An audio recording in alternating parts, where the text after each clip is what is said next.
Tip number seven. I'm Barbara Field from writinglifestories.com. Tip number seven, what's the difference between autobiography and memoir? Technically, autobiography really is your whole life, and memoir is a special aspect of your life. There have been many books out that just focused about abusive childhoods or that kind of thing.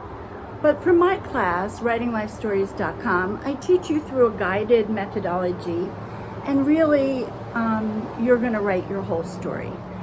How much of your story that you might want to include to give as a legacy comes later. You might take out parts you don't think were as interesting, or you might add parts.